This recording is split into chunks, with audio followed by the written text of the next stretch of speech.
Hi, I'm Rich, I'm the Chair for the Youth Advisory Panel. For this video we asked you to send us the questions that you had that you wanted to know about OCD, whether that was finding out about more information or access to support, more information about the OCD Youth services such as the e-Helpline, or just more general information from the OCD Youth website. A massive thanks to Nicole from the Youth Advisory Panel for editing this video, and if you like it, please give it a thumbs up, subscribe, and we'll see you for the next one.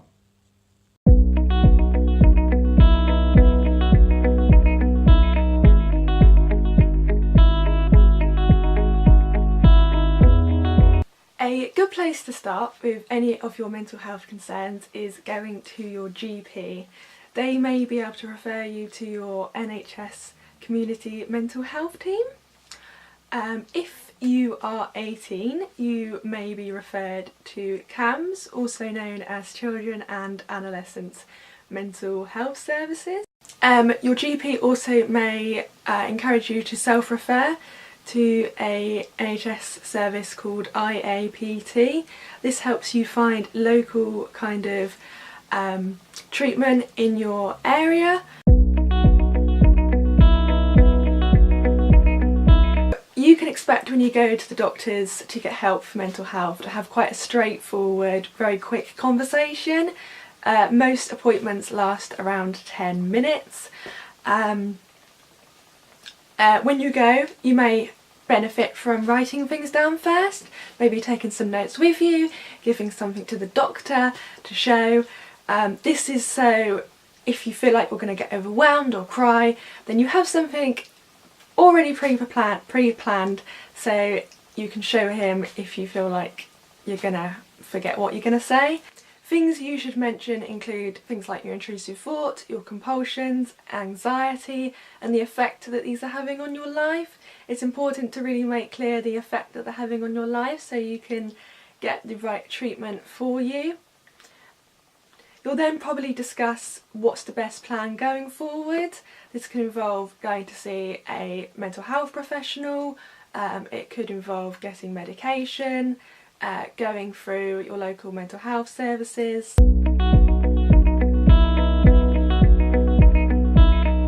So one of the main treatment options available for OCD, which is also highly recommended because of a high success rate, is CBT, Cognitive Behavioural Therapy.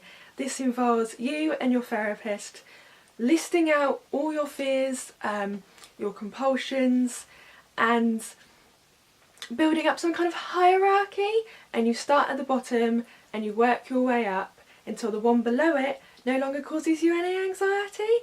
This is a way of overcoming your compulsions so you no longer feel the need to do it.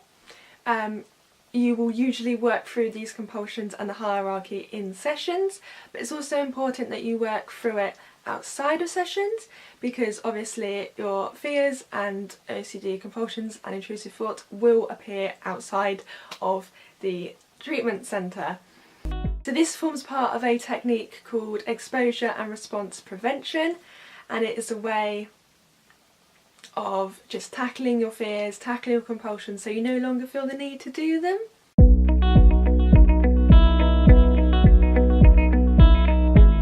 Your therapist may ask you to resist your compulsions, and this may seem like a very strange and weird thing to do because it is what you're used to, it is the way you deal with your anxiety. But it's really important to focus, and your therapist will do this, on the cognitive part of CBT. Your therapist will let you know that everyone has intrusive thoughts, but most people just let them go as weird kind of thoughts, but what you're doing is clinging onto them and believing them, and then they're causing you great stress and anxiety, so you're completing your compulsions to reduce the anxiety caused by the intrusive thoughts.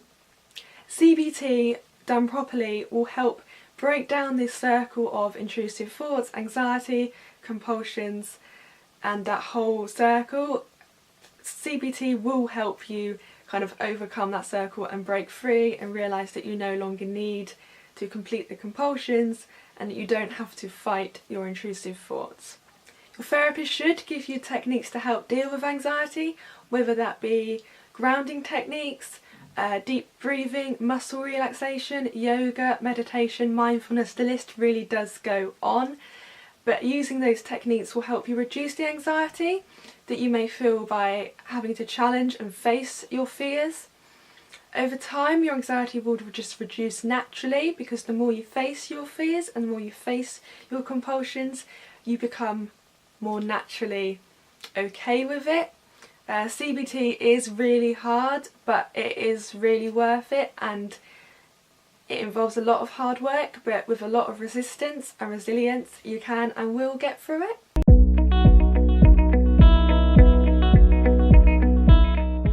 Explaining OCD to friends and family can be really hard. It's very dependent on how loving, accepting and understanding your friends and family are. You may want to tell your closest friends, your family first, which could be your parents, a sibling, an aunt, an uncle, whatever, first, who you feel like you can really trust. It may be useful to show them resources about mental health and OCD. There are some great videos online that really describe OCD in an informal and easy to understand way.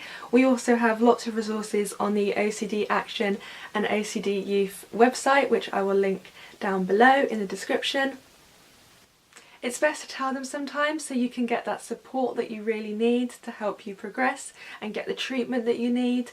But sometimes you may not be able to tell everyone. Maybe if you know a particular family member or friend is quite judgmental and is unlikely to understand OCD and mental health, it may be better not to tell them straight away, so you can get more comfortable and get in that support from people who you really know want to support you, so you can make those first steps forward into recovery with people who really want to support you.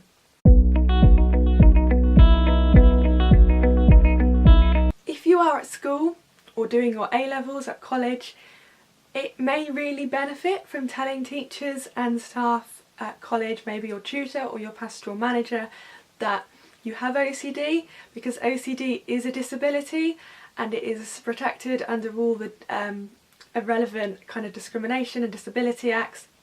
Letting them know about your OCD can help you get extra support, maybe if you need time off to go CBT appointments or doctor's appointments. It also can be useful if you just need 10 minutes to breathe from the lesson, if you just need to walk away from the lesson and go outside and have a bit of chill time. If your teachers know about this, then they're more likely to not cause a fuss and not run after you and think that you're running away from lessons. So it's really important to let them know. You can also get help with your exams.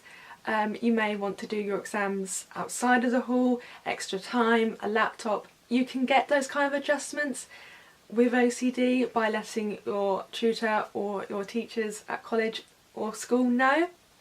However, if you do not want to tell them, that is 100% fine as well.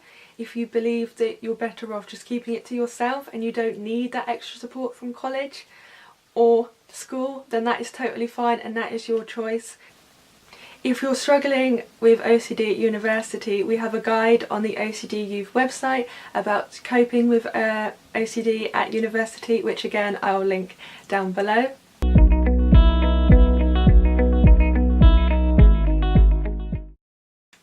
We also have a helpline for those aged over 18. The number is here, and that is open Mondays to Fridays 9:30 till 5 p.m. We also have support networks, including an e-Helpline, which is instant messaging and email with fully trained volunteers who will help and support you and give you guidance on OCD related matters. OCD Action has a lot of peer support groups. Mostly for young people, they are run online through Facebook and Skype, and they are fully moderated. You can also join the adult support groups. OCD Action also run meetups a few times a year where you can talk about OCD but also engaging in fun activities at the same time. You can find out more about these events and any of the information that I've just previously mentioned in the description down below. Thank you for watching this video. We really hope that it's answered some of your frequently asked questions about getting support and advice for struggling with OCD and mental health related problems. If you do need any extra support or have any more questions, then please do email us or get in contact with some of the helplines and support that I've already mentioned. It will be linked down below in the description. We really hope you found this useful, and until next time, bye!